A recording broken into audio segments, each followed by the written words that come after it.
two quotes. One is from Dostoevsky in The Brothers Karamazov, which is probably the greatest novel ever written. Live and live well, for someday you will be needed by somebody. For me, that encapsulates your life is not about you. Your life is about others, fundamentally. And giving very much is receiving. It's tied back to faith.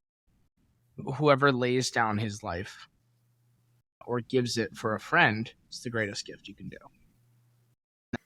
That was Tom White, this episode's special guest. Diagnosed with Tourette at the age of 9, Tom learned to face adversity and embrace the curse and the gift. Tom's the author of a newsletter called White Noise.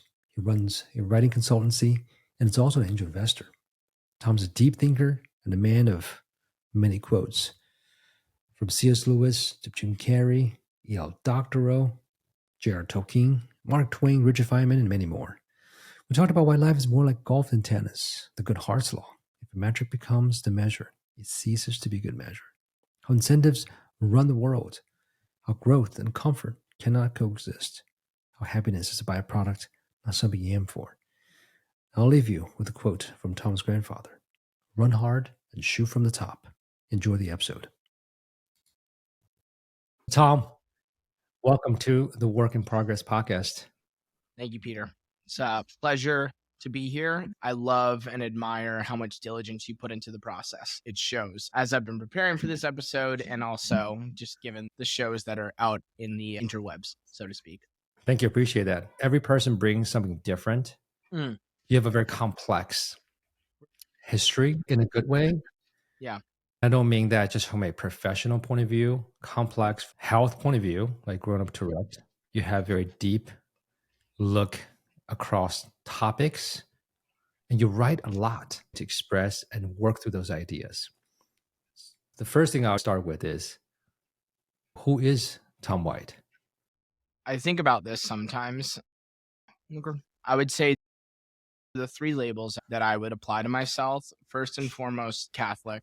My faith is very important to me.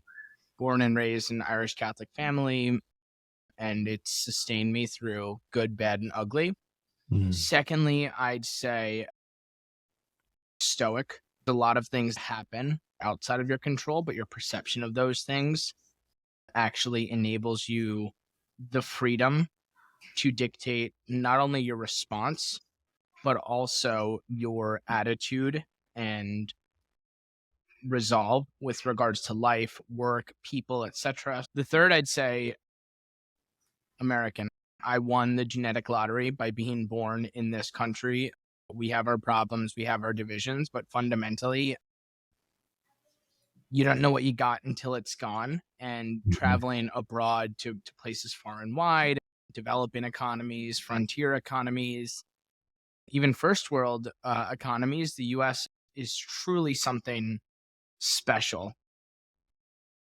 I recently wrote about it, a meditation on the American flag, like what it means to me.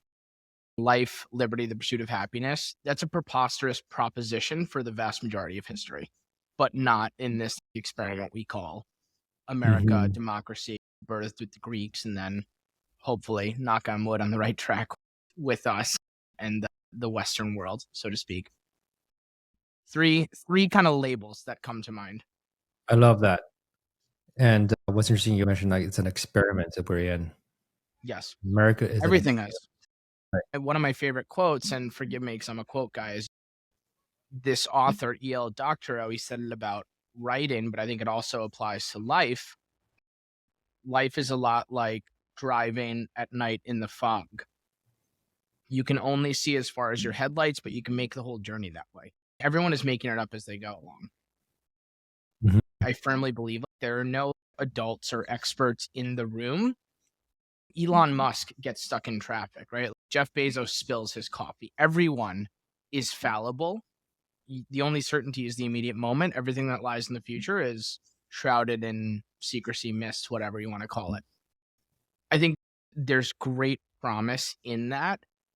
The thing that separates those individuals that have done X or Y is that they just tried, right? They swung the bat as opposed to keeping it on their shoulder. Your quote about the fog lights ahead of you reminded me of Steve Jobs connecting dots. You can't connect forward, it can only connect backwards. I know you have three things going on right now, three sets of focus. But maybe before we go into that, I want to go back in time a little bit. Okay. It's your talk at Notre Dame. How do you know someone went to Notre Dame? How? Don't worry, they'll tell you.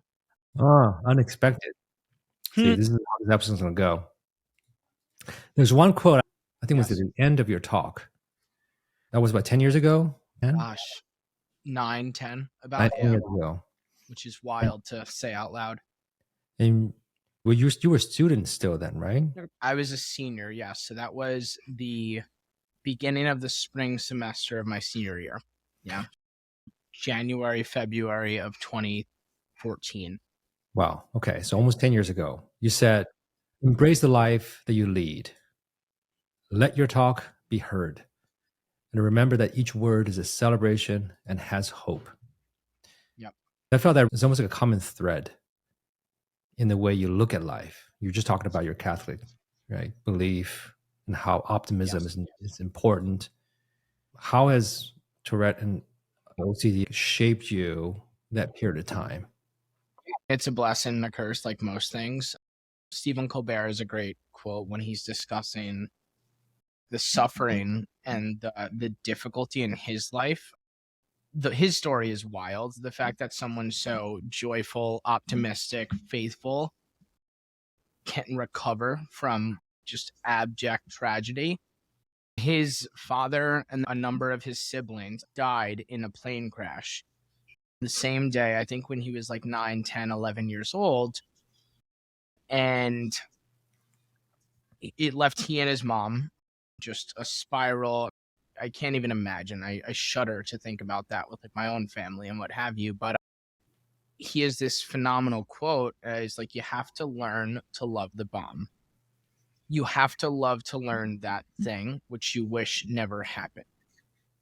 Doesn't mean you're happy that it happened, but you've come to a deep sense of acceptance with regards to it.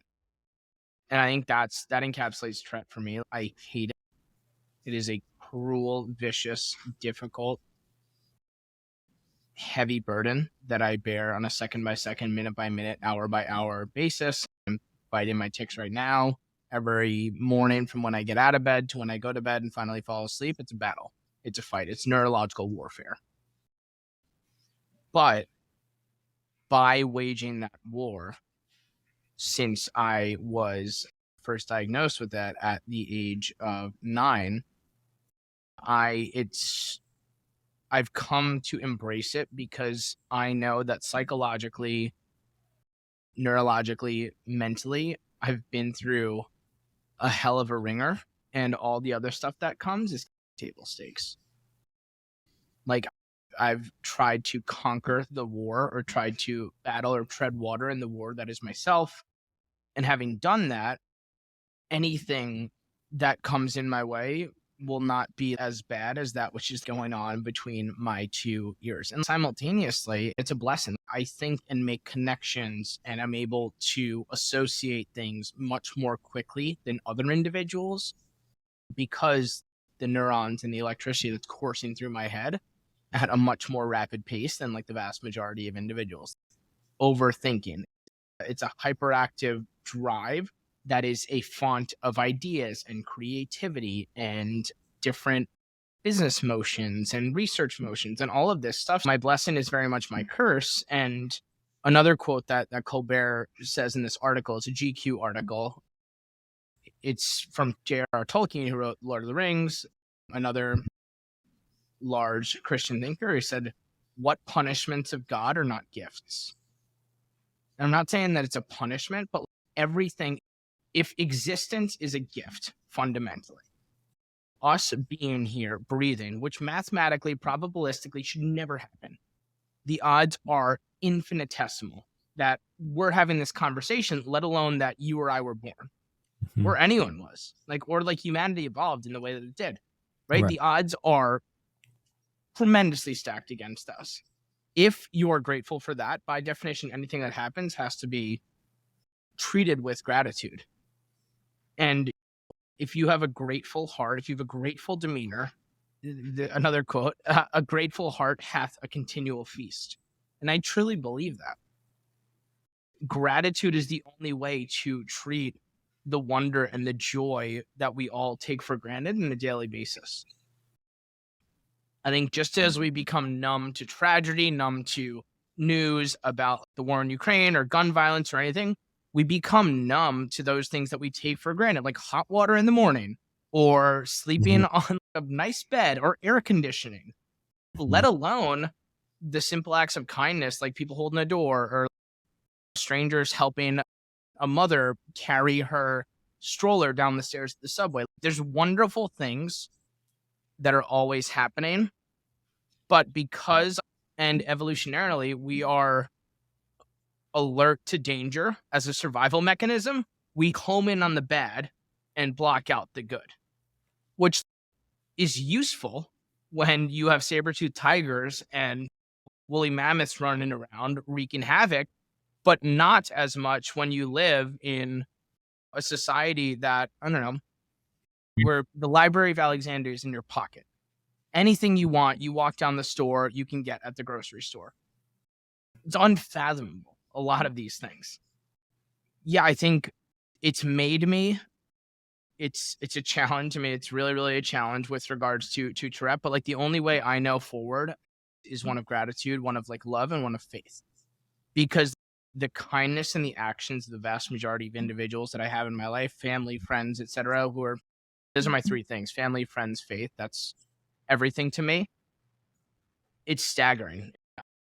I'm at a loss for words because of the love that I have received from a wide variety of individuals in my life. And that is a gift front and center. And who am I to complain based upon that? Who am I? I have like health of my movement and of thought, and sure, maybe I have a vocal tic or a motor tic or whatnot, but by and large, it's not neurodegenerative, thank God. It's not terminal. One final quote I'll leave you is, I think it's a Stoic concept. It's from the Greeks, but were everyone to take their problems and their tragedies and their difficulties and throw them into a pile in the center, and they have the choice of picking a random one or picking their own, most people would pick their own because you have no idea what other individuals are going through. And as I said in the TED Talk, and I still believe today, simply because my suffering, my malady is conspicuous, it does not mitigate the difficulty, the torture that people are suffering from, whether it be like addiction or someone going through a divorce or trying to treat a child that is sick. You have no idea what other individuals are going through. And again, I fail at this time in and time out. This is where I want to be. This is my kind of aspiration. Actuality obviously fluctuates, but I think you have to have unembarrassed joy with regards to the life that you lead, because everything is a gift. It's so easy to forget. I mean, we've never met in person. We're talking over literally like fiber optic cable that is stretching the span of the United States, and I can see you clearly, I can hear you clearly, and we can have a conversation. And then it will reach a wide variety of individuals that we'll likely never ever meet. It's insane. Try explaining that to someone in the 19th century. Yeah. When we slow down and we talk about all the things we have available to us, it makes logical sense. It's, wow, how could we not? Yes.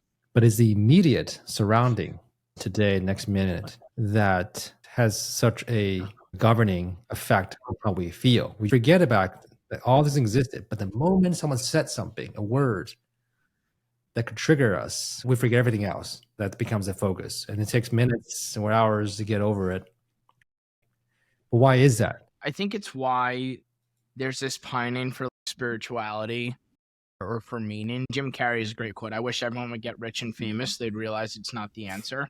And I think a lot of people are chasing the wrong dream, the wrong goal, etc. But by slowing down, and that's prayer, that's meditation, that's yoga, etc., and by being aware of the miracle that is the body and the brain, that we still have no idea like how it came to fruition, how to heal it in every way, shape, or form, I think it allows you to be present in a world we were designed to function in, right? The information overload that we have on a daily basis, on a weekly basis, a monthly basis, it's staggering. think he's an anthropologist, E.O. Wilson, who has this quote. The problem, like with modernity, is that we have primeval emotions, medieval institutions, and godlike technology. And those things are fundamentally incompatible. And I think that's why you're seeing a rise in anxiety, a rise in depression and suicide, because a lot of individuals don't know how to tread the water of this informational flood in which we find ourselves. And I don't either. Everyone falls victim to it. Talk to anyone that's over-reliant on their phone or works from home or is in technology. They all say, God, I wish I could just throw my phone in the ocean or take my laptop and chuck it. Yeah. But it's also very easy to turn it off. Why is it hard to turn it off? Because there are tens of thousands of highly paid engineers and psychologists that are monetizing your attention. It's the whole idea, right? That the greatest minds of our generation aren't trying to get us to the moon. They're trying to get us to click ads. And that's like deeply sad in a lot of ways.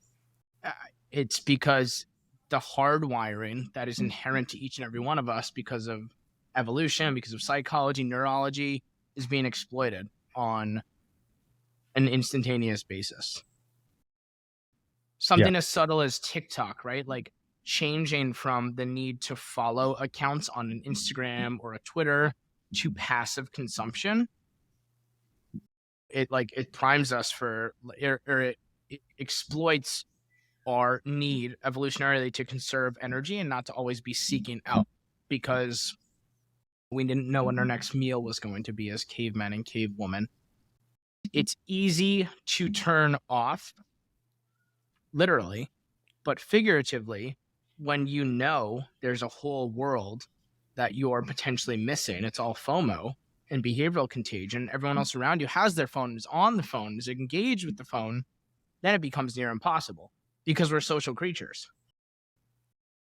So what is your media? We can compare notes on that one. What is my media consumption? Yeah, your habit. Oh, my routine is really no routine, but I will only read print books because I like to annotate. I like to write and the marginalia and underline and dog ear the book so I can easily reference things if I want to. I've tried the Kindle, but it's just not the same. And the feel and smell of a book is wonderful. So I read a ton. I think I'm subscribed to like over 150 Substacks and Beehives, like newsletters or what have you. And I'm not going to faithfully say that I read each and every one, but I try to get through that to keep abreast of things, like you said, not just in investing, but also in psychology and philosophy and theology, because the more you can accumulate a lattice work of interdisciplinary thought, ideas, and connect concepts, say from music to math or from physics to investing, the more dangerous you're going to be fundamentally. I try to be deep and wide with my reading. I try to read 1 or 2 books a week just because I love to read. I have a system whereby first I will read like a work of nonfiction. And that could be anything from like Freakonomics to, say, The Tipping Point to Talking to Strangers, any kind of number of thing. Then I'll read a classic, Brothers Karamazov or Plato's Republic or Gustave Flaubert's like Madame Bovary, some classic book that has stood the test of time, which is the reason why those books have persisted, at least in my mind. And then I'll give myself like a break and I'll read like a work of fiction or like a beach read, like something easy so I can just relax and unwind while doing so. So that's the modus operandi with regards to so I try to not silo myself to one area, because that's akin to a horse having blinders on. Sure, like you can move ahead, but you might not see a better path there. That's interesting. I'm picturing the horse right now. Yeah. It's ironic in many ways. Yeah. You can be very sure about where you're going to go, but you may never know about all the other paths.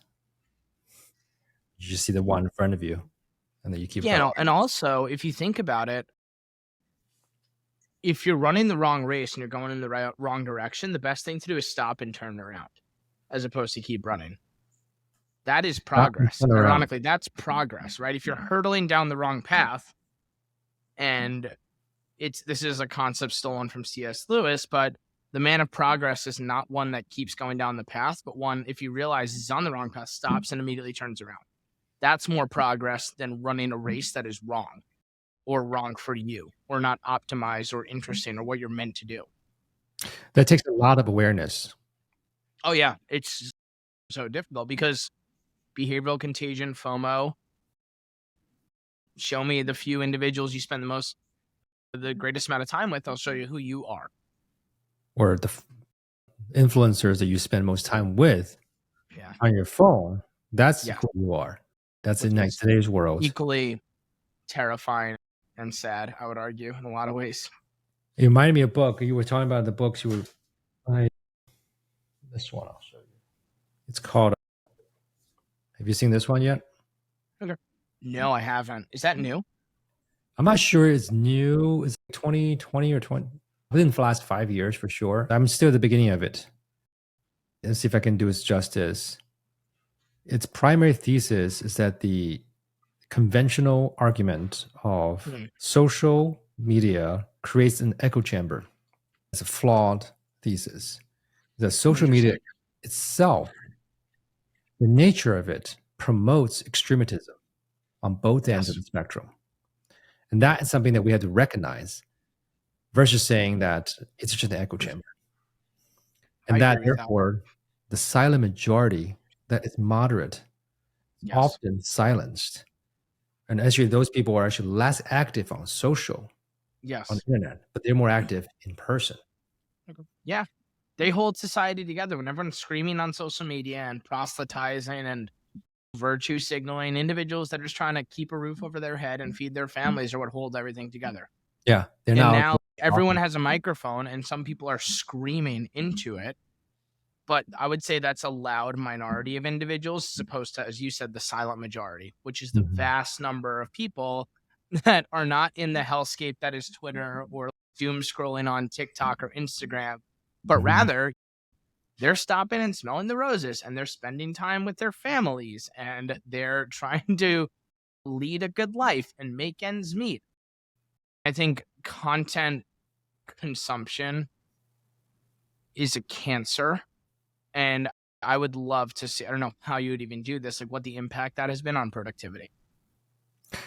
Right? Because we read these frameworks, we listen to podcasts, we by doing that, we think that we're going to be the next great business person or we're going to have a breakthrough idea. It's like, if you want to be a golfer and you want to be a scratch golfer, or if you want to join the PGA Tour, you're not going to do it by watching YouTube videos of Tiger Woods and Rory McIlroy. You're going to do it by swinging the damn club. Yeah, there's a ratio between consuming content to learn something and spend more time applying it. So the application versus consumption. Actually, there's three things. There's consumption, there's application, and there's creation, like creating content. And every one of us can try to break down how much do we do. Most of us is probably consumption in the majority of the pie. Yeah. Application, a tiny slice. And even less, maybe, creation. Yes. It's the power law at work, right? 1% of people on social media create 99% of the content.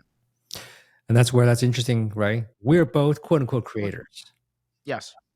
But I think what we share, we're both creating as a way to process. Yes, 100%. I think that's well said. Very different than create to promote. Yes. And I think that's where, and I also recognize that there's weaknesses from the typical social media metric point of view. When you're creating to process, the metric with which you measure the success of it is not the 3 million people watch this. Yes. It's actually the clarity. I'm observing a couple episodes in and evolving the process. What am I trying to learn? Yes. Ooh, what kind of conversation I'm looking for? If that becomes clear and clear over time, I feel that's a success. And then a few people will find them, maybe more.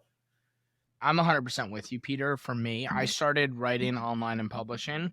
I write for me. For White Noise, I'm writing for me. My newsletter, White Noise, I am fundamentally writing to understand, to update my base rates and my priors, to better understand what I believe, why I believe, how I believe it. Writing is thinking and comprehension for me. And an archetype that I love, if you're underthinking, read. If you're overthinking, write. And I have a tendency to overthink everything. So white noise is my way of making sense of these emotions. And the byproduct, and the only reason why I have published things, I went public with it as a forcing function. Yeah. Right? I'm bad at being accountable to myself. Writing is not fun. It's nasty. You just sit at the laptop and you bleed. It's a very difficult creative slog. Yeah, it's true. It's just awful. But then it's like Sean Parker's quote on entrepreneurship. Being an entrepreneur is like chewing glass, but eventually you start to like the taste of your own blood. It's like writing. I don't like writing. I like having written because it's such an achievement and a shrug against infinity. It's like, hey, maybe this idea will outlast me, or maybe this will change someone's life or inspire someone in some way, or make them see X differently or Y differently. White noise, my Twitter, it's a running ledger of my thoughts as opposed to something with an agenda, which I would say the vast majority of promotion is. So for me, like the stuff that I write is the end unto itself, as opposed to a means whereby I can book a podcast or a speaking engagement or get a client or what have you. That's a nice byproduct. But fundamentally, I know if that is my metric, it's good Hart's law. If a metric becomes the measure, it ceases to be a good metric. Mm-hmm. It's silly. It's the whole, like in India, for example, the British, when they had a bounty for cobra heads, I think. Hey, every cobra head you bring, which means you kill the cobra, you get, I don't know, 100 rupees or whatever it was. And the byproduct of that, the second order impact of that, was that people started breeding cobras and then killing them. So the population of the cobras went up as opposed to down in that regard. So I think maybe by the conventional metrics, my white noise, my social media presence or whatnot is diminutive relative to that of other individuals, but I'm playing a different game, right? Like I'm playing the game of quality and deep conversations as opposed to quantity. Mm-hmm. And I think a lot of people conflate those things, but life, it's not tennis, it's golf. It's like you versus the course, and you can help one another. You can line up one another's shots, etc. The idea that like that writers or podcasters are competing with one another, I think is foolhardy. It's silly. And I think you have to, and it's very easy to get sucked into, again, because of our evolutionary disposition, our behavioral contagion, and how we are fundamentally comparative social creatures. But comparison is the thief of joy. And two, everyone has their own game that they're playing, and they just have to remind themselves of it. And how many of us know, if you ask people, what game are you playing? Can answer that question. Yeah, for me, it's simple, but it's not easy. I want to do great things with great people and continuously learn while doing so, while being able to provide for myself, my family, and like the people I love and care about in my life, like never having to worry about like finances or anything like that. I think giving is very much receiving. That's my hope. And like the way in which I do that, it's this weird eclectic mix of the writing, the consulting, the investing, the reading. But for me, those are three different fronts in the same war. And the more fronts that you have in a war, the more dangerous you are when combating the opposition, because you can outflank them and feign different moves and what have you. You have this boutique writing agency, which you call it thinking as a service. Yes, thinking as a service is basically what I do for some people. And you're an advisor to a number of funds. And you're also an active investor yourself. Yes. Very tiny angel investor. Right. Oftentimes the smallest on the cap table, but I try to be the most active. I hate this term, but the most helpful. The trope classic, but like one that is cheerleader, confessor, consultant, counselor to founders, because entrepreneurship is the highest of highs and lowest of lows. and individuals that are trying to bring something new into the world, whether it be like a media publication or app or logistics software. It's very difficult, but those are the people that actually change things. So I Right. love being on the side of David versus Goliath. I think it's much Mhm. more fun and much more interesting. Why do you decide to put money into it versus just having consulting where you say, hey, founders, if you need help, come to me? I want to put my money where my mouth is, right? I think Mhm. actions speak louder than words. And the individuals in whom I've invested, I firmly believe in. And again, it's a bet. Sure, they're working on a project that is interesting in a large enough market, that has tailwinds, that is the right time and place. But it's a bet on the person and that team, like the team. That's what it Mhm. comes down to. People make products, products don't make people. Mhm. And the dollars you've spent, actually, I feel like angel investors that do put money behind their thesis or their belief, the book, Skin the Game, Yes, yeah, by Taleb. right? I love that book. The core thread was very clear. And it has changed the way I look at things. Like, who has skin in the game? It's a qualifying question. Incentives run the world. Mhm. And I think a lot of people in a world, and this is why I hate the term and I get so sad, like kids want to be influencers now. They don't want to be doctors or lawyers or bankers. They want to influence individuals. Influencers are the neck of society as opposed to the head, which are the doers, right? And the influencers turn the doers whichever way, but they don't do anything fundamentally. They're not trying to create, not trying to go from 0 to 1. They're trying to like guide and shepherd, which I think it's a real tragedy because the people that actually do things and build things and hustle and grind are those that make history, make things happen, help individuals, create jobs, etc., as opposed to influencers in that regard. So I don't like that nomenclature. I think it's super super dangerous. And imagine the most popular influencers on TikTok or Instagram. Imagine them in Congress. And again, like you probably can't get worse than Congress currently. Just put it that way. But imagine these individuals as elected representatives because it's a popularity contest fundamentally. That is terrifying. If Logan Paul and Charlie D'Amelio are debating what to do for like the conflict in Israel with regards to Palestine, that is a terrifying prospect. I think unfortunately we're headed in Mhm. that direction. That's interesting. You remind me of two questions. Let's start with the first one. Who are your heroes?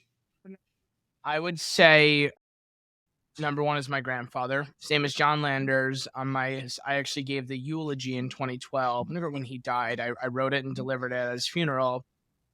Called him Pop. He was the kindest, most faith-filled, most incredible man that I've met. Veteran of D-Day and of World War II, Battle of the Bulge. He was an attorney. He came back from World War II, went to college under the GI Bill. He married my grandmother, Ann Landers. They had 7 kids. In order to provide for the family, he went to law school on nights and weekends. So he got his JD and then he got his LLM, which is like a graduate degree in law, which no Mm. one does because it isn't really worthwhile unless you want to be a law school professor. But he did it because he thought it was interesting. Mhm. And that kind of attitude, his attitude towards life and learning and soldiering on, one of his favorite quotes is run hard and shoot for the top. That has guided me and sustained me. The most clever, kind, brilliant man that I've met. And on his deathbed, when he was 90, he was trying to learn Latin and he was doing calculus because he loved to learn. Like that's the type of man that he was. And he was the best father, best husband, best grandfather. I'll give you an example. So my mother, his daughter, is one of 7. Her younger sister, Julia, died of pancreatic cancer when she was 12 or 13, I believe. And death is awful. Death, I think, of a son or daughter or a sibling is just especially pernicious and visceral and real. And sick for a while. It was Good Friday when she died, right before Easter Sunday. And my grandfather went to the hospital with my grandmother, saw that she had passed away, went home to the family, told my mom and her siblings, and everyone was crying and just like wailing, shrieking. It's like, she's dead. And my grandfather, my mom, it's stuck with her to this day. He said, stop it now, stop crying, stop. This is not what Julia would have wanted. We will have a happy home. We will have a happy home now and always. We will have a happy home now and always. And can you like imagine your daughter has just died? You are just destroyed with grief right now. You haven't even processed it. You're probably in shock. But having the faith to console in the moment when you probably need the most consolation, like that type of man that he was. A quote from the eulogies: he was the type of man that wore like the brightest suits on the darkest days. His love of his family, of his faith, of learning, that's my hero. If I can be half the man that he is, I will be ecstatic. So yeah, that's my hero, my grandfather. The brightest suit on the darkest day. What shaped him to be that kind of person? It's a really good question. I think his mother was blind, so he had to grow up very quickly and take care as the man of the house, the boy of the house. His father came from Ireland, was a laborer who thought that college and education was a waste of time. And his mother was like, John, you have to go for it. Like, you have to go for it to make a better life of yourself. You have to work at it. Whereas my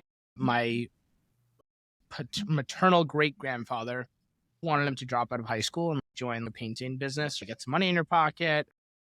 And my grandfather obviously took the road less traveled. But I think that, and I think also, I think the war, he never talked about it, but the war probably impressed upon him the horror of things that men and women can do to one another.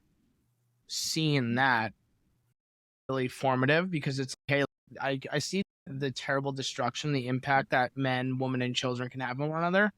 But there's the other side of that too. Those little moments of grace where it changes everything. He's in the foxhole during the Battle of the Bulge, 1944-45, and he's trying to sleep. It's freezing cold in the middle of the Ardennes forest, and he gets woken up by a machine gun. It's a German soldier with an MP40 nudges him with the gun when he's sleeping. He's like, "Zed, I'm dead. God, here we go." He thinks he's gonna die, and the German soldier just said one word, "Zigaretten," which means cigarette. And so my grandfather was like, "Yes, I have a cigarette." Pulls out the pack, gives him a cigarette. He takes one out. They lit and they smoked all that night together, and just tried to talk like a thing of humanity, and went their separate ways. The German left and went back to his line. And my grandma's like, yeah, I could have killed him next. I have no idea. There's like humanity in everything. So I think that's just one story that he told often. But I think his mother, the war, and his faith. His faith was everything to him. And I think it's a true testament. I think we live in a world where we want to know and do everything externally, but avoid the things internally that actually matter. And I think that's why you're seeing like a resurgence in like spirituality and faith, and people, what was the place potentially of the church or the mosque or the synagogue in history, people are turning towards like yoga and like apps. My friends run Hallow, which is a Series C company. That's the top religious app on the App Store, and it's a Catholic prayer meditation app. And when they started it like 5, 6, 7 years ago, you guys are insane. Like, there's no market for this. I wish you well. I think it's really good what you're doing. This is a nice project. I was dead wrong. I think they crossed 1 billion prayers. They have a metric, 1 billion like prayers, like people spending time thinking, reading, reflecting. And that is such a positive force for good, I would say. And not a lot of people take the time to do that. And I think that's the curse of the never-ending content consumption. Quite a few things to unpack. The way you talked about your early days, growing up with Tourette and OCD, Yep. your grandfather's early life, seeing a lot of adversity at an early age has been a common thread. I think gratitude comes, we experience hardship. This book, The Comfort Crisis, I've heard of it. I haven't read it actually, but I've heard it's really good. it's similar in a way where the comfort is our enemy now. Yeah. Because comfort is the enemy of growth. Yes. Growth and comfort cannot coexist. That's right. And now there are initiatives similar to the Halo app. There's a project called the 2% Project. It's about choosing the hard things. Ice bath, cold showers. Fasting. Because we recognize the pursuit of comfort has no end. Yes. And does not satisfy. It just gets bigger and endless. It's like fast food versus like a home cooked meal. Like it checks the box and you feel the instant gratification when you have a bag of Cheetos or something like that. But the satiety that comes after eating a home cooked meal of meat and potatoes or chicken and rice, that is something, sure, both are caloric, but one actually nourishes, whereas the other just is putting a Band-Aid on a bullet hole. It's good horse law, as I mentioned earlier. Like when the metric becomes the measure, it ceases being a good metric. If you're aiming at comfort, you've lost.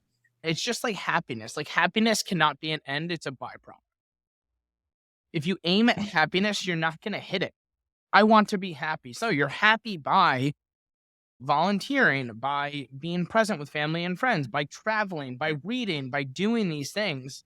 You can't aim at happiness because you're surely going to miss. Happiness is a byproduct.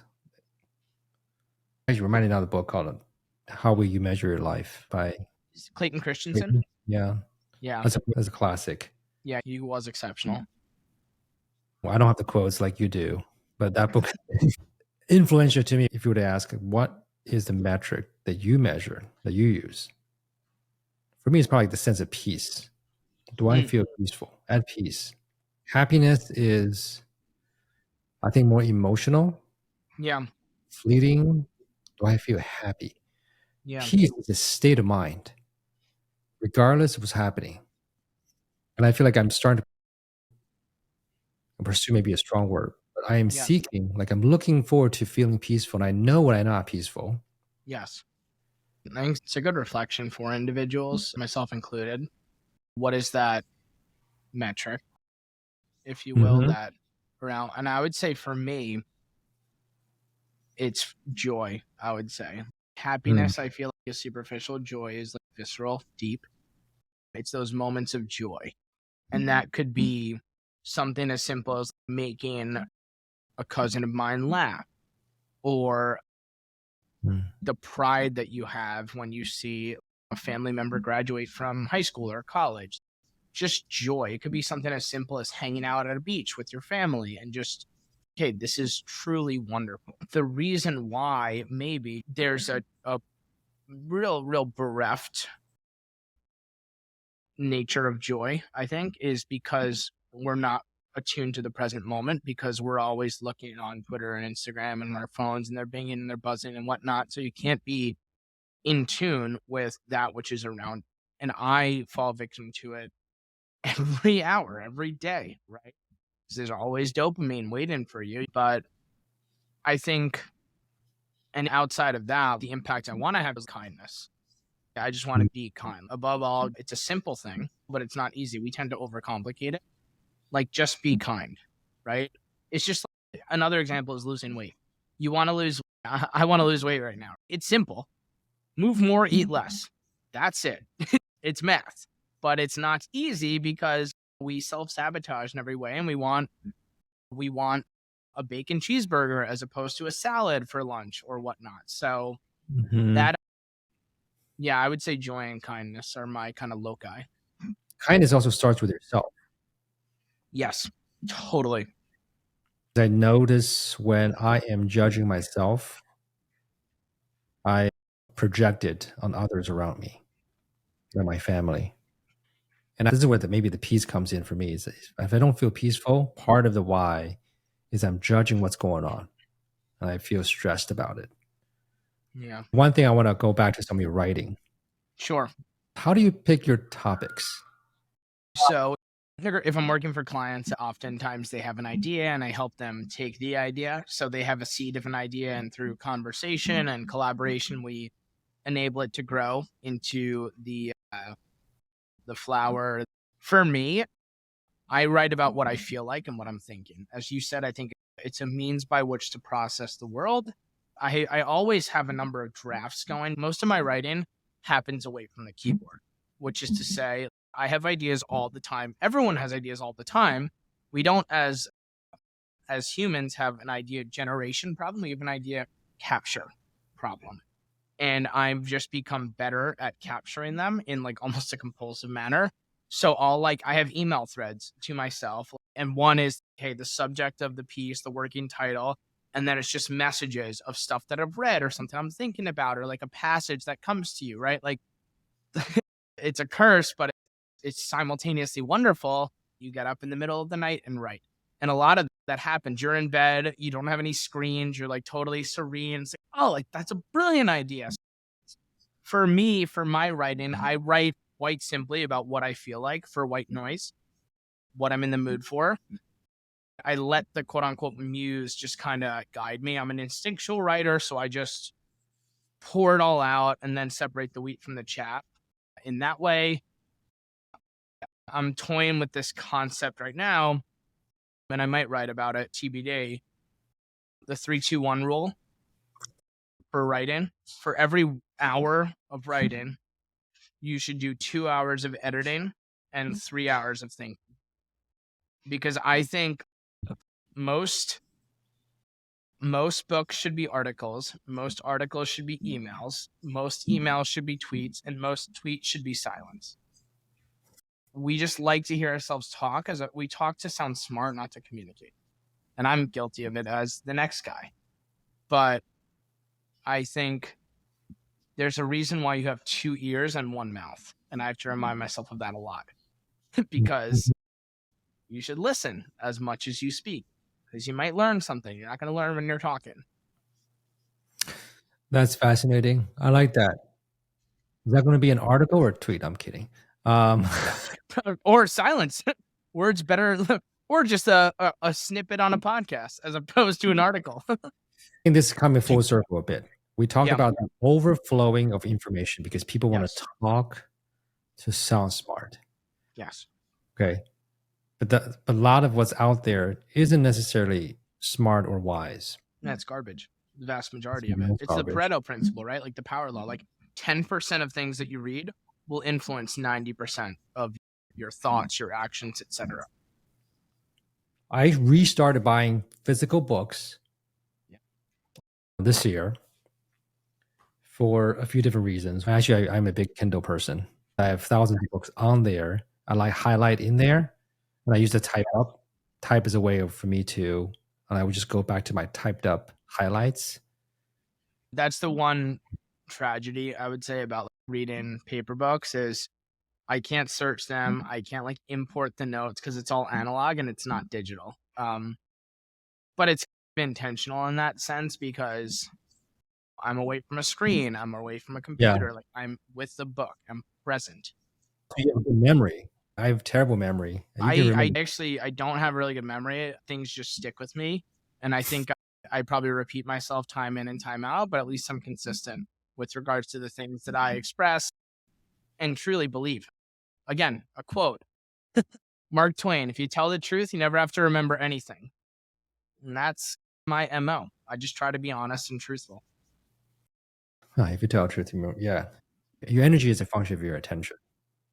And the only way to really get rid of the bad information diet is by replacing it with good information diet. The absence of darkness is light. You have either one or the other. There's no lack of darkness with something else. Yes. I'm working on a water brand right now. A physical water brand. Oh, and wow. I'm actually, because now I have a different goal. It's about building a consumer brand. I started reading all the brands. Like this one is about Chick-fil-A. Interesting. Is that good? Is that one good? I haven't started reading. I just bought it. It just arrived yesterday. Oh, wow. Okay, nice. But I do know from a numbers point of view, Chick-fil-A has done It's incredible. the It's most successful wild. franchise.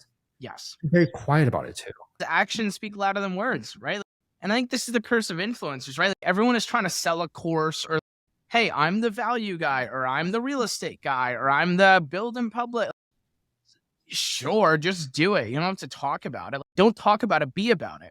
And if these people, and this is awful and it's a gross generalization, but if these individuals were any good at what they're doing, they would actually do the damn thing as opposed to have to sell a course about it to people. Right? You don't see Tiger Woods, hey, like the Tiger Woods Swing Academy 101s. No, like I'm going to go and I'm going to hit a 65 every round.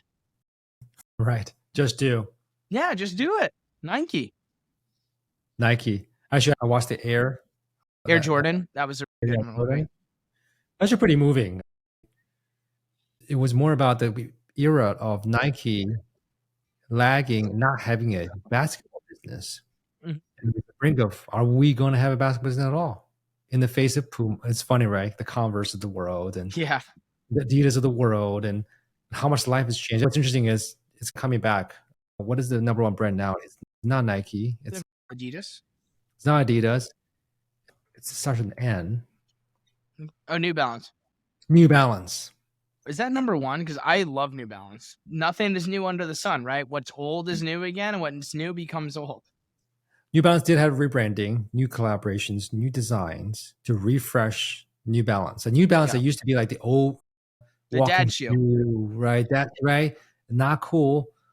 I was at BuzzFeed when I learned about this because we had a lot of sneakerheads talk there, and that's also where I bought a New Balance. Oh, here's the limited edition. I bought that one. I haven't worn it because I'm like, maybe I shouldn't be wearing this. I should just be on a shelf. Yeah. But brand building is storytelling. I'm actually going to shape the shop almost like a living room, like a bookshelf in the back.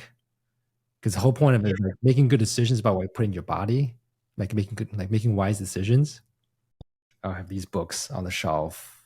It's a conceptual. I'm playing it out, see how it goes. Yeah. And you're never going to know unless you put it out into the world, right? It goes back to the experimentation, nobody knowing anything.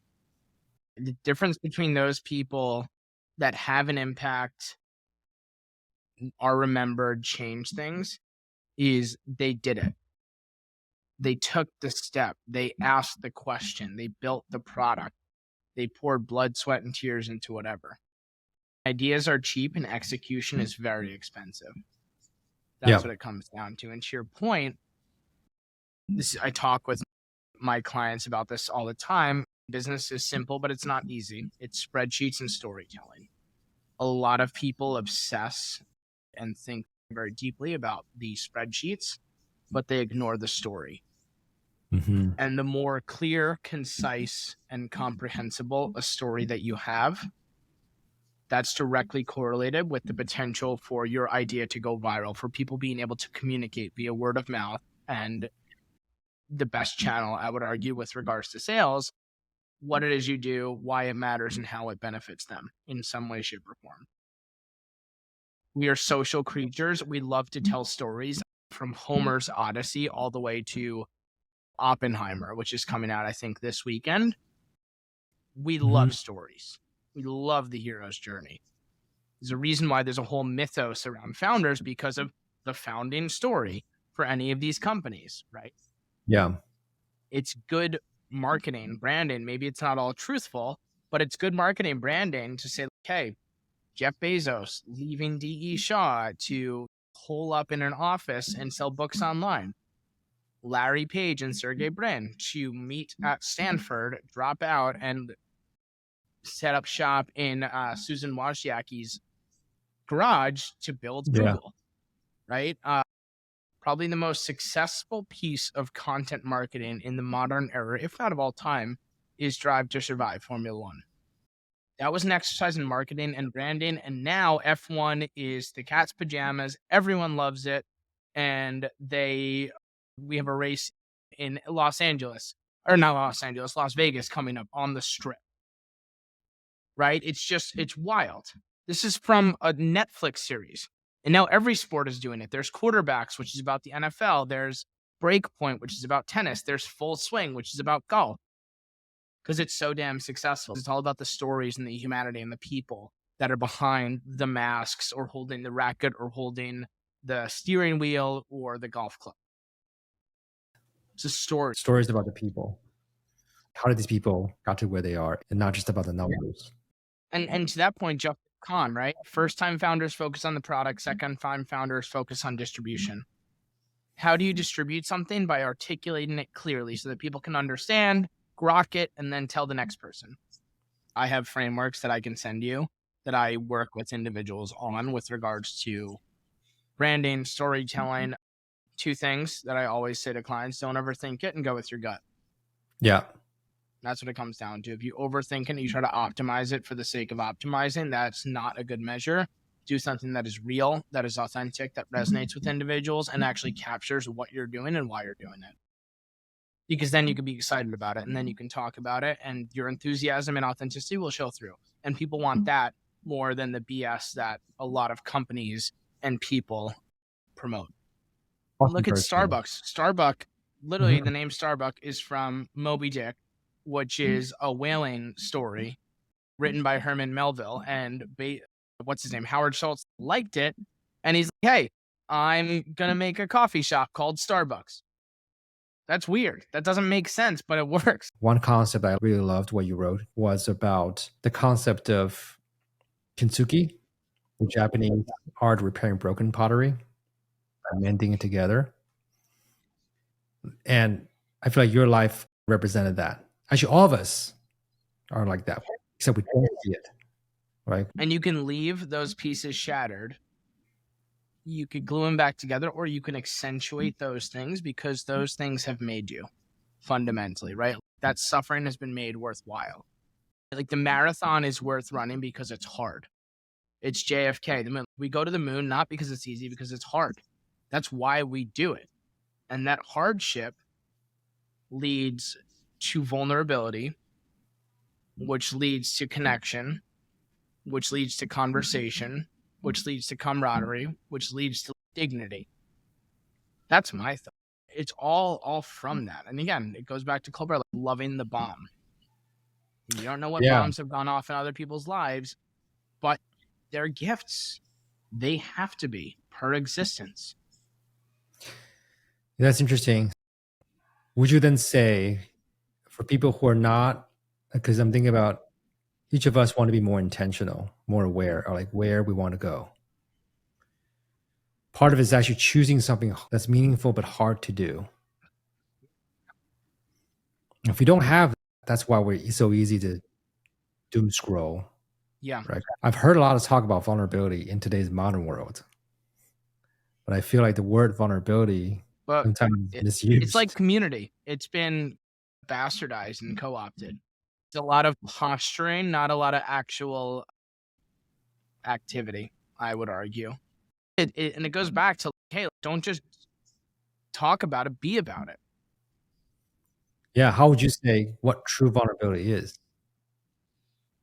True vulnerability is taking those things that you potentially don't like about yourself, that you're ashamed of, that you're having difficulty with them, and sharing them with someone, with anyone. It could be a stranger at like an airport or a bar. It could be a loved one. It could be a friend. It could be a priest saying the damn thing that you need to say. And I find this with my writing, the thing that I least want to write about oftentimes resonates with individuals the most.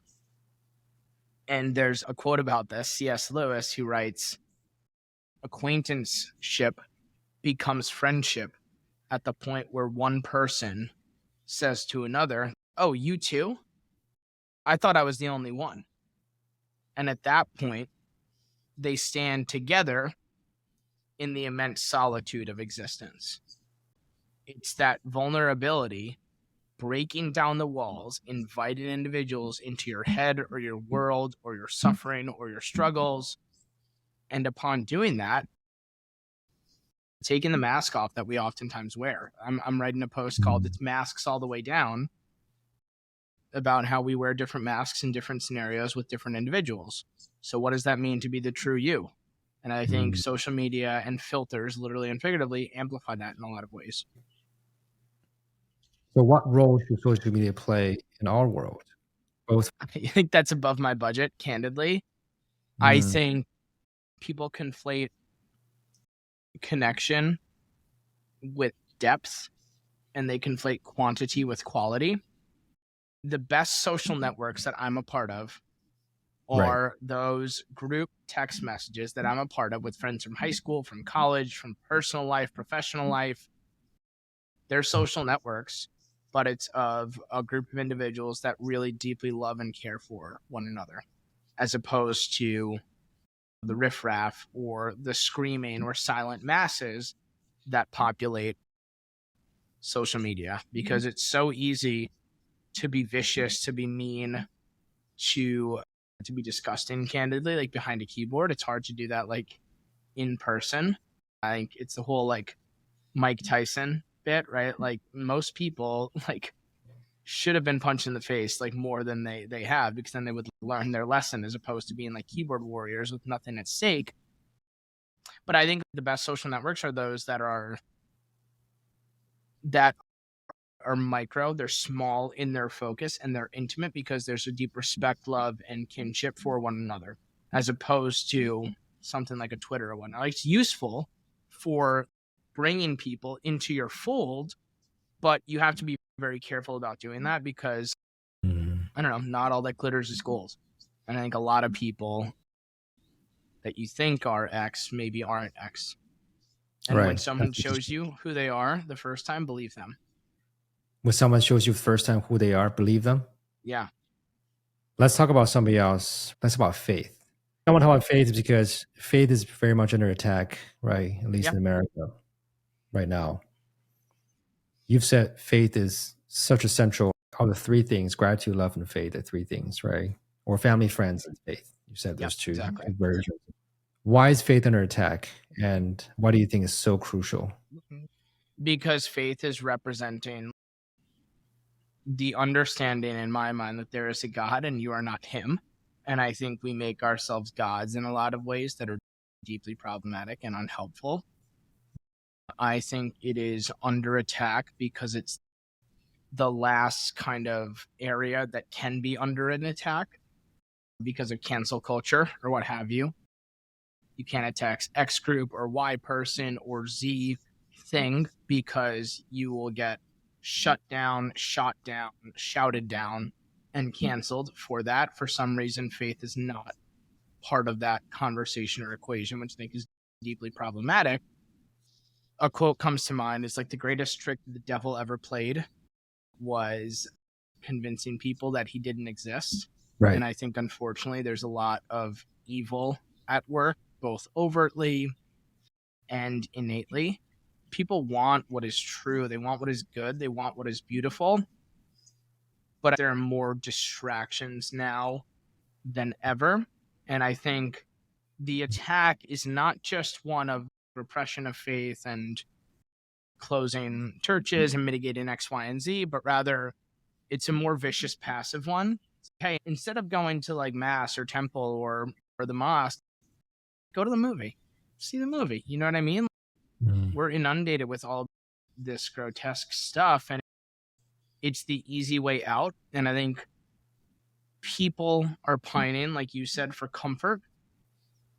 But that's cancer to pine for those things, because then you eat the cheeseburger, you nap for 4 hours a day, you don't go to work, you don't try to improve yourself for your partner or your family. That is so evil. And faith is about, to me, finding meaning in the hardship and difficulty of life and offering it up for the greater glory of God and something of that nature. My favorite words in the English language are I don't know. I know that I know nothing, like Socrates. I'm a doofus. I'm just like super curious and I read all the time. I think a lot of people have difficulty being vulnerable and saying I don't know, and that's why they vehemently attack faith. Faith without doubt is not true faith. Like per Soren Kierkegaard, you have to take a leap. Like it is irrational. Like it is irrational to believe fundamentally. Like faith without doubt, without wheedling back and forth is not true faith. It's very difficult. Think of any holy man or holy woman. They've all had doubts. Yeah. Jesus in the Garden of Gethsemane, he had doubts. Hey, I'm going to do this, God, but if I don't have to, please take this cup from me. I don't want to do it. You do Even the damn thing. Mother Teresa was famous for her own doubts and struggling with her faith as well. From the Bible, Peter, like who's the first Yeah. apostle, he denied that he knew Jesus 3 times after his death. St. Thomas the apostle, doubting Thomas, right? He's like, yeah, like, all right, unless I can stick my fingers through his stigmata and the hole in his side, I'm not going to believe. Like, there's no way he rose from the dead.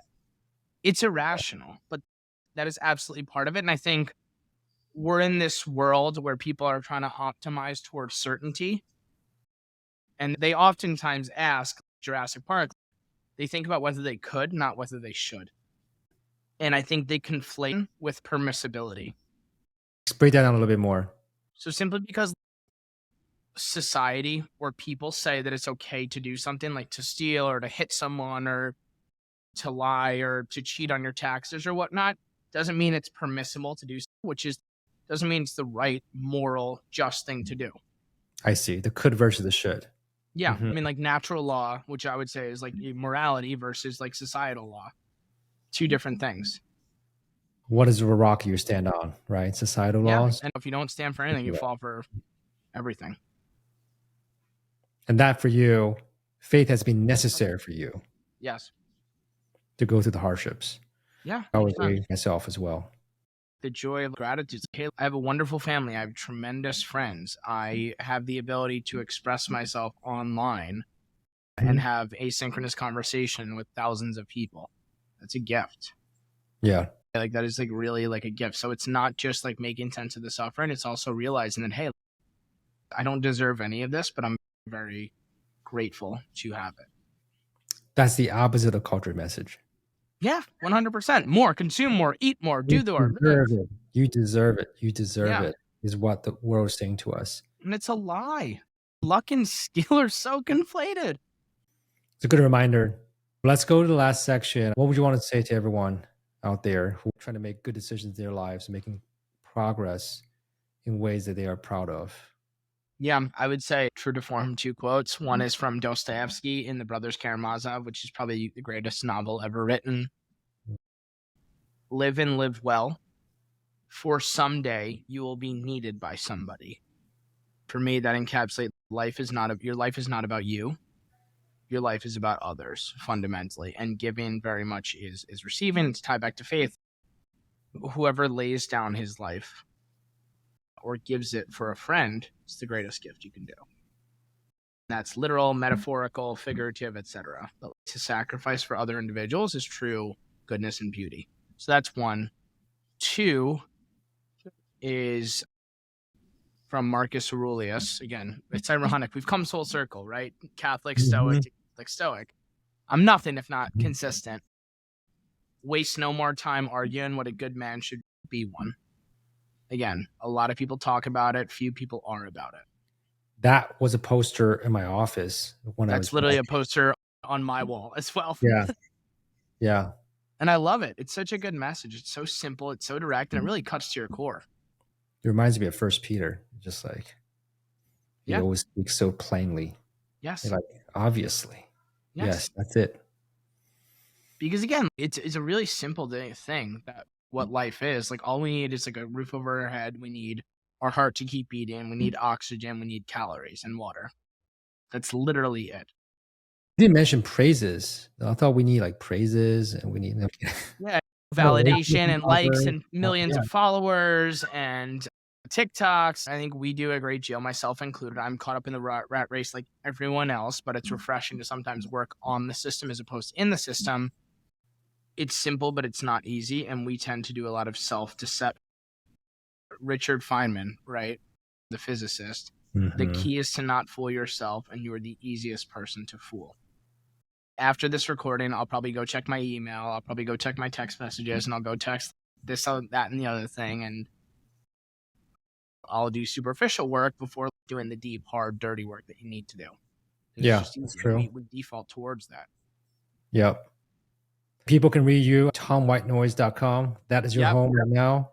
tomwhitenoise.com and then www.whitenoise.email, and my Twitter, which I'm way too active on per this conversation, is at TV. Is your father's name Tom as well? Yeah. So my full name is Thomas Joseph White IV. I am the fourth. Oh, wow. So got to keep the namesake going. My son's name is Tom as well. Tom, thank you so much.